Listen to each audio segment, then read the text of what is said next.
Hello hello. Bharathi, நான் வணக்கம். நான் சிஐடி பிரான்ச் கண்ணன் பேசுறேன். சொல்லுங்க. ஒண்ணு தம்பி, நீங்க ஒரு வீடியோ பகிர்ந்திருந்தீங்க வலைதளத்துல. நம்ம தம்பி இவரு ஒட்டன்சரம் தம்பி போட்டிருந்தாரு, ஓகேங்க. ஸ்டாலின். ஓகேங்க. உங்களோட வீடியோ நீங்க ஓகேங்க. மனு அனுப்பிச்சிருந்தீங்களாம? யாரு சகோதரா மனு அனுப்பிச்சிருந்தீங்க? இந்த மாதிரி தவறா நடத்துறாங்கன்னு யாருக்கு மனு அனுப்பிச்சிருக்கீங்க? அதுல சொல்லியிருக்கீங்க. வீடியோ ஃபுல்லா பாத்தீங்களா?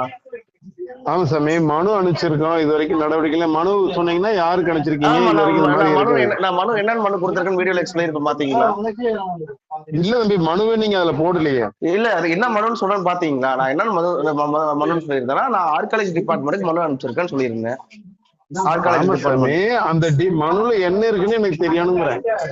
அதாங்க சிஎம் செல்லும் வழியா ஆர்காலஜி டிபார்ட்மெண்ட்டுக்கு அமைச்சிருக்காங்க. சிஎம் செல் அமைச்சிருக்காங்க. எனக்கு நான் தெரியும் வெப்சைட்ல சாமி. அதுல என்ன மாதிரி இருக்குன்னு நான் தெரிஞ்சுக்க விரும்புறேன். நீங்க இந்த மாதிரி மனு அனுப்பிச்சிருக்காரு, அவங்க என்ன நடவடிக்கை எடுத்திருக்காங்க, நான் என்ன மனு வச்சிருக்கேன்னா, இந்த மாதிரி மல்லீஸ்வர மலையை வந்துட்டு அர்ஜுனர் வந்து தவம் செஞ்ச மலை. சோ அது போக அதெல்லாம் நீங்க பிரீஃபா சொல்லிட்டீங்க. அதெல்லாம் எனக்கு தெரியும். கேட்டேன். ஆமா, ஆர்காலஜி டிபார்ட்மெண்ட் வந்து ஆய்வு செஞ்சு இது வந்து மகாபாரத காலத்துக்கு இதுக்கு சம்பந்தப்பட்ட மலைன்னு நீங்க போர்டு வைக்கணும், அதாவது ஆய்வறிக்கை சம்மன் பண்ணணும்னு மனு கொடுத்துருக்கேங்க நானு. ரைட், ஒண்ணும் பிரச்சனை இல்ல. அந்த மனு மட்டும் எனக்கு வாட்ஸ்அப், இது என்னோட நம்பர், கொஞ்சம் போட முடியுமா? ஓகே. அது இப்ப சீரியல் நம்பர் போட்டு தான் இப்ப வரும். எனக்கு ஃபுல் மனு வந்து எனக்கு ரிப்ளை நோட்டீஸ் வரும்போது தான் வரும் எனக்கு. நீங்க அனுப்பிச்சிருப்பீங்களா? மனு அனுப்புவீங்களா? மனுவை கேக்குறேன். ஓகே, நான் அனுப்பி விடுறேங்க. நானு அனுப்பணும் மனு. உங்களுடைய முகவரி அவ்வளவுதான். இந்த முகவரியில் இருக்கிறவரு நீங்க எப்ப பாத்தீங்க? அதுல டேட் எல்லாம் வருதா? எந்த டேட்டுங்க? இல்ல தம்பி, இப்ப நீங்க ஒரு மனு அனுப்பிச்சிருக்கீங்க. அந்த மனுவுல இந்த இறைச்சி எல்லாம் இத்தனாம் தேதி படைச்சிருக்காங்க, இத்தனை பேர் சாப்பிட்டான்னு சொல்லிருக்கீங்க. இறைச்சி சாப்பிட்டுருப்பாங்கன்னு சொல்லியிருக்க வீடியோல. இல்ல, அப்புறம் என்ன கறி சமைச்சிருக்கான்னு சொல்லிருக்கீங்க? இந்த கறின்ற வார்த்தை யூஸ் பண்ணிருக்கேன். அதுல கறி இறைச்சின்ற வார்த்தை யூஸ் பண்ணிருக்கேன். வேற என்ன சொல்லிருக்கீங்க? வீடியோ நீங்க ஃபர்ஸ்ட் பாருங்க சார், நீங்க பாத்துட்டு கூப்பிடுங்க. தெரியாது, நீங்க நீதிமன்றத்துல இல்ல சகோதரா, சாதாரணமா பேசிக்கலாம். சார் சொல்லுங்க சார். சார் நீங்க என்ன சார் வீடியோ போட்டிருந்தேன்? நான் வீடியோ போட்டது பாத்தீங்களா? நீங்க இப்பவே நானே ஒரு வார்த்தை வேணா ஏதாவது மாதிரி சொல்லிக்கலாம். அதுக்காக சிவனுக்கு உகந்தது இல்லாத பொருள் சொல்லியிருக்கீங்க. நமக்கு அங்க இருந்து ஒருத்தர் ஸ்டாஃப் சொன்னாங்க, இது மாதிரி நான்வெஜ்னு ஏதாவது சமைச்சதா சொல்றாங்க. இஸ்லாமிய இருக்கும் போது நான்வெஜ் தான், அதுல ஒண்ணு சந்தேகமே கிடையாதுங்க. அப்படியேதான் இருக்கான்னு இறந்தது பாய் தானுங்க. அப்புறம் பாய் இல்லாம வேற பாய்க்காதானே 100 வருஷத்துக்கு முன்னாடின்னு சொல்லியிருக்காங்க. இறந்தது இஸ்லாமியர், அவருடைய சமாதி தான் அங்க பக்கத்துல இருக்கு. அது லோக்கல்ல களிமந்தையம் போலீசார் போய் விசாரிச்சுட்டு வந்திருக்காங்க. இல்லைன்னா சொல்ல. நான் என்ன கேக்குறேன், அரசுக்கு சொல்றதுக்கு நீ ஆர்காலஜி டிபார்ட்மெண்ட்டுக்கு மட்டும் அனுப்பிச்சதா பரவாயில்ல, டிபார்ட்மெண்ட் அனுப்பிச்சிருக்கீங்கன்னா நான் சிஐடி பிரான்ச்ல இருக்கேன், அது என்னங்கிற விவரத்தை நானும் அரசுக்கு சொல்லுவேன். நான் உங்களை குற்றவாளி அப்படியே அதுக்கு அந்த லைனுக்கே வரல. புரியுதுங்களா? நான் வந்து என்ன ஆர்காலஜி டிபார்ட்மெண்ட்டுக்கு நம்ம எப்ப அனுப்பிச்சேன்னா உங்களுக்கு இப்ப ஒரே செகண்ட் லைன்லயே இருங்க. இப்ப உங்களுக்கு ஸ்கிரீன்ஷாட் எடுத்து அனுப்புறேன். ஒரே செகண்ட், ஒன் செகண்டுங்க. நான் ஸ்டாலின் கிட்ட பேசி, ஸ்டாலின் சொன்னேன் இது மாதிரி ஒரு நண்பர் அனுப்பிச்சிருந்தாரு. அப்புறம் விட்டுட்டு அப்புறம் இதுக்கு பேசினேன், நான் மூலனூருக்கு பேசினேன். ஏன்னா முதல்ல இது பேசுனீங்க நமக்கு எங்களோட யூனிட்ல இருக்காரு, தாராவரம் பாக்குறாரு சப் இன்ஸ்பெக்டர், பேசினேன். அவர்கிட்ட சொல்லி அவரு ஏதோ வாங்கி கொடுத்தாருங்கிட்ட, இது மாதிரி பிஜேபி காரன்னு உங்களுடைய பேஸ்புக் ஐடி போட்டு விட்டேன். அவரு அப்புறம் மூலனூர்ல பேசி வாங்கி கொடுத்தாரு. அவரு காலையிலேயே அதை பார்த்துட்டோம். எனக்கு உங்க நம்பர் கிடைக்கல. அப்புறம் நம்ம ஸ்டாலின்ல கேட்டா சரி நம்பர் நான் வாங்கி தரேன்னு அப்புறம் எடுக்கல.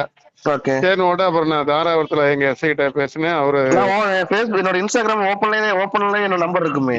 இல்ல, நான் இன்ஸ்டாகிராமுக்கே போல சகோதரா. ஓகேங்க. நான் இந்தியா அப்படிங்கிற ஒரு பேஸ்புக் ஐடியில உங்களுக்கு வந்துருச்சு. அப்படிங்களா? அது என்ன ஐடின்னு தெரியலங்க. அது என்னோட ஐடி கிடையாது.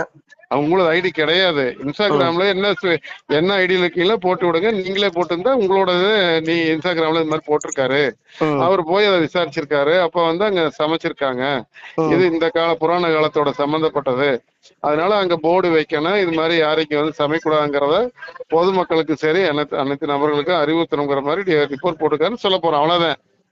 நம்ம கான்செப்ட் அவ்வளவுதானுங்க. அதற்காக தான் உங்ககிட்ட பேசுறோம். நான் வந்துட்டு பிஜேபி இருக்கணுங்க. ஓகேங்களா? சொல்லிடுறேங்க. இப்போ அந்த அவங்க முஸ்லிம்ஸ் வந்து சமைச்சிருக்காங்கன்றது வந்துட்டு உங்களுக்கே தெரியுது யார் வந்து சமைச்சிருக்காங்கன்னு. நீங்க போடுறதுக்கு முன்னாடி என்னதுங்க?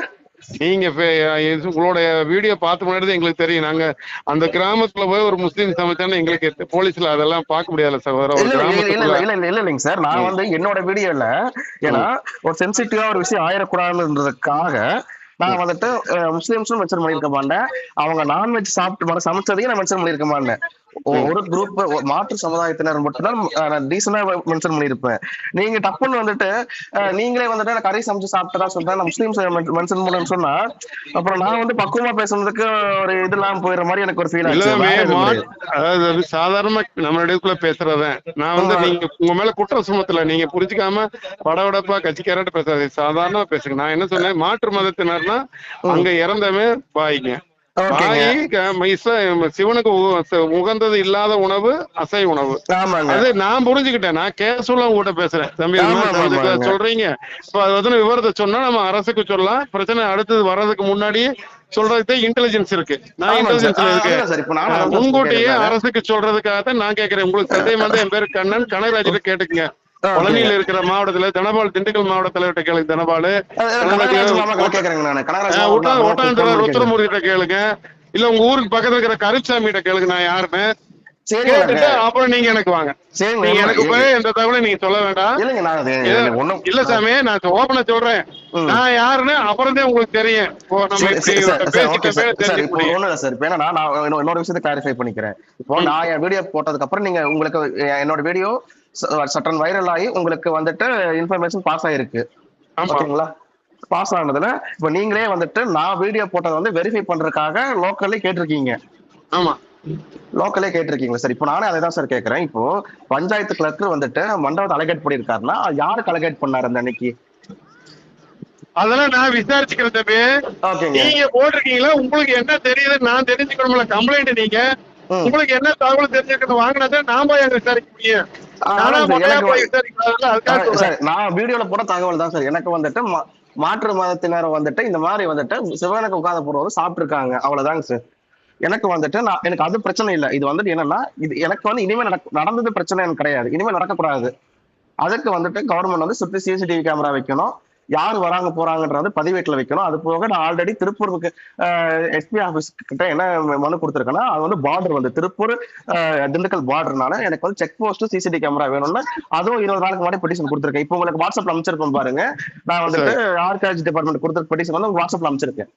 திருப்பூர் எஸ்பி இருந்தாலும் அதையும் கொடுங்க. நம்ம திருப்பூர்ல ருத்ரமூர்த்தி தானே இவன் இருக்கேன், நம்ம சுப்பையா இருக்காரு, சுப்பையாட்ட சொல்றேன் இது மாதிரி எஸ்பிஆருக்கு இது மாதிரி கொடுத்துருக்காங்களாமா, அது என்னன்னு ஃபாலோ பண்ணுங்க. அவங்களுக்கு ஏன்னா நீங்க 2-3 இடத்துல இருந்து ரிப்போர்ட் போனா அரசு கவனம் செலுத்தும். என்னடா மாத்தி மாத்தி திண்டுக்கல்ல இருந்து ஒரு ரிப்போர்ட் வருது, திருப்பூர்ல இருந்து ஒரு ரிப்போர்ட் வருதுன்னா என்ன அப்படின்னு என்ன கொஞ்சம் விசாரிக்க சொல்லுவாங்கல்ல. நீங்களே சொல்லுங்க சார். ஏன்னா இப்போ ஏன்னா ஒரு விஷயம் சென்சிட்டிவ் ஆயிடக்கூடாதுதான் நான் என்னோட செயல். இப்போ நானும் டப்புன்னு பேசிருக்கலாம், இந்த மதத்தினர் வந்து இந்த மாதிரி சாப்பிட்டாங்கன்னா இப்போ டப்புன்னு பேசிருக்கலாம். ஏன்னா பேசினா வந்துட்டு தேவையில்லாம ஒரு கம்யூனல் வயலன்ஸ் வந்துடக்கூடாதுன்றதுக்காக தான் நான் வந்துட்டு யாரு வந்தாங்கன்னு கூட அவங்களோட ஐடென்டிட்டியை ரிவீல் பண்ண கிடையாது என்னோட வீடியோல. இப்போ நீங்க விசாரிச்சதுக்கு அப்புறம் ஊர்க்காரங்க என்ன சார் பேசிக்கிட்டாங்க, நீங்களே சொல்லுங்க. நானும் பழனியில குடியிருக்கேன். எனக்கு நான் திண்டுக்கு முதல்ல ஒட்டாந்திர வேலை பார்த்ததுனால எனக்கு கிராமங்களுக்கு ஆள் இருக்கு. நான் ஒட்டாந்திர சப் டிவிஷன் கிரைம் பார்த்தேன், டிஸ்ட்ரிக்ட் கிரைம் பார்த்தேன். நான் சப் இன்ஸ்பெக்டர் வேலை பார்த்ததுனால அந்த கிராமத்துல நம்மளுக்கு ஒரு சோர்ஸ் இருப்பாங்க, என்னப்பா இது என்ன சேஷம்னு சொல்லுவானுங்க. ஒரு நிமிஷம் நான் தெளிவா பேசுறேன், பொறுமையா பேசிருக்கேன். அவங்கள போய் நான் ரொம்ப குறைய மாட்டேன். ஏன்னா பப்ளிக் என்னன்னா நம்ம ஒரு விஷயத்த சொன்னோம்னா நம்மதான் சொல்லிட்டேன்னு நினைச்சுக்கோ. நாம என்ன பழகுனாலுமே அந்த இடத்த விட்டு வந்துட்டேன். நான் அந்த உள்ளூர் போலீஸா இருந்தே அப்ப என்கிட்ட ரொம்ப க்ளோஸா இருப்பாங்க. ஒரு டிஸ்டன்ஸ் வந்துச்சுன்னா அவங்க கிட்ட ஓரளவுக்கு, அதாவது ஒரு வண்டி ஒரு சேத்துல சிக்கிச்சுன்னா பின்னாடி இருந்து 2 பேர் தள்ளுறாங்களா லேசா, அந்த மூவிங், அந்த வீலோட மூவிங் அது லெவலுக்கு மட்டும் தான் அவங்கள வச்சுக்குவேன். அப்பதான் அவங்களும் ஈஸியா இருப்பாங்க. டிபார்ட்மெண்ட்டுக்கு நான் கொடுத்து உங்களுக்கு வாட்ஸ்அப் பண்ணிட்டேங்க சார். இப்ப எஸ்பி ஆபீஸ் கொடுத்தவங்க தேடணும். ஏன்னா 70 மனுக்கு மேல கொடுத்துருக்கேன் நான் சிஎம் செல்ல மட்டுமே. 70க்கு மேலே கொடுத்துருக்கேன் நானு, ஓகேங்களா? அது வந்து எது நம்ம தேடணும் நானு, எனக்கு அதுதான் பிரச்சனை எனக்கு. ரைட், ஒண்ணும் எனக்கு ஒரு மனு மட்டும் போடு சாமி. இது அனுப்பிச்சுட்டேன் நானு. இப்ப உங்க இது அனுப்பிச்சுட்டேன் நானு. இப்ப அசிஸ்டன்ட் கமிஷனர் HRNC-ல இருக்குதுங்க. ரைட், அப்பனா அதையும் போட்டு விடுங்க. அனுப்பிச்சுட்டேன் பாருங்க, உங்களுக்கு அனுப்பிச்சுட்டேன். ஓகே ரைட், நான் பாத்துக்கிறேன் சகோதரா. வணக்கம். நீங்க குடியிருப்பு அதுல உங்க முகவரி எல்லாம் இருக்கா சார்? நான் அந்த மனுவிலேயே என்னோட அட்ரஸ் எல்லாமே இருக்கும். அதே மாதிரி நான் நீலாங்கரை வளர்ச்சி தான் நானு. நான் அதுலயே சொல்லியிருப்பேன், வீடியோல சொல்லியிருப்பேன். நான் நீலாங்கலயத்துல சொல்லியிருப்பேன் ஆமா வீடியோலயுமே ஆமா நானு. நீல காளி வளர்த்தா நான் கள்ளின்னு கேள்விப்பட்டிருக்கேன். இப்பதே காளி நீலாங்கலசுங்க அடுத்த கீரனூருக்கு அடுத்த ஊருங்க அது, எங்க ஊரு கொன்றை கீரனூருக்கு அடுத்த ஊரு தெரியுது. அதே போர்டு ரோட்டு மேலேயே போட்டிருக்கேன் நீலாங்காளி வளசுன்னு. அந்த ஊர் தாங்க. அந்த அந்த ஊர்ல தண்ணீர் பந்தல்ல இருந்து ரைட்டு போனா கொன்றை கீரனூர். அந்த ஊர்ல ஊத்துக்காடு தோட்டங்க. ஊத்துக்காடு தோட்டத்துல வந்துட்டு பேரக்கடாவே சொல்லுவாங்க. சரி சார், ஓகேங்க, நன்றி. எல்லாரும் இந்த ஆடியோவை கேட்டிருப்பீங்க. இந்த ஆடியோல சிபிசிஐடி ஆபீசர் எனக்கு கால் பண்ணி என்ன நடந்துச்சுன்னு விசாரிக்கிறாரு. அதுலயும் அவரு என் வீடியோவை முழுசா பார்க்காம நான் என்ன சொன்னேன்னா யாரோ சொன்னதை கேட்டுட்டு லோக்கல்ல விசாரிச்சு அவங்களே உண்மை கண்டறிஞ்சுட்டாங்க. அவரு என் கிட்ட போட்டு வாங்க பார்த்தாரு, நான் தான் அவர்கிட்ட போட்டு வாங்கியிருக்கேன். ஏன்னா என்னோட வீடியோல மாற்று மதத்தினர் எந்த மதத்தினர் குறிப்பிட்டிருக்கமான, சிவனுக்கு உகாத பொருள்னா அது எந்த பொருளும் குறிப்பிட்டிருக்கமான அந்த வீடியோ வேணா என்னோட ஸ்டோரியில வைக்கிறேன், இன்னைக்கு எல்லாரும் போய் பாருங்க. அது மட்டும் கிடையாது, அவரே ஒத்துக்கிட்டாரு.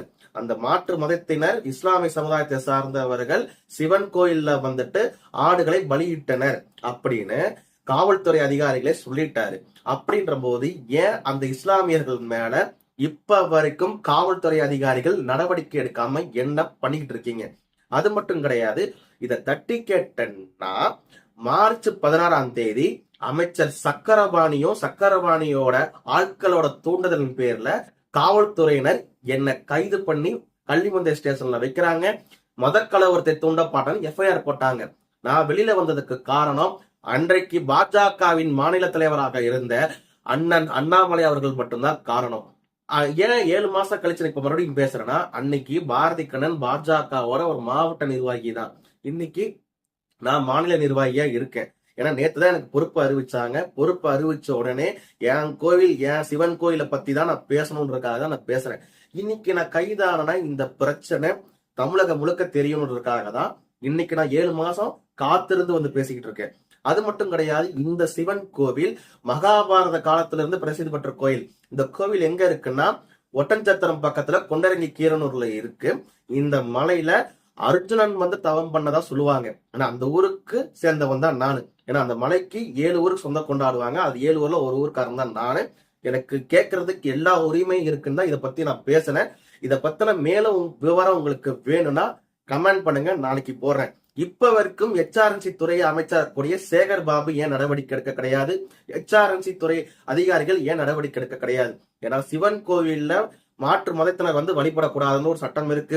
சிவன் கோயில சிவனுக்கு உகாத பொருட்களை வச்சு இந்த மாதிரி ஆடு கோழிகளை பலியிடக்கூடாதுன்றது சட்டம் இருக்கு. அதையும் மீறி மாற்று மதத்தினர் கலவரத்தை தூண்டுன்ற நோக்கில பண்ணியிருக்காங்க. அவங்க மேல நடவடிக்கை எடுக்காம காலை தட்டி கேட்ட என் மேல என் நடவடிக்கை எடுத்தீங்க. இதை பத்தின எல்லா டீட்டெயிலும் நாளைக்கு நான் கண்டிப்பா பேசுவேன். நான் பேசணும்னு விருப்பப்பட்டீங்கன்னா தயவு செஞ்சு கமெண்ட் பண்ணுங்க.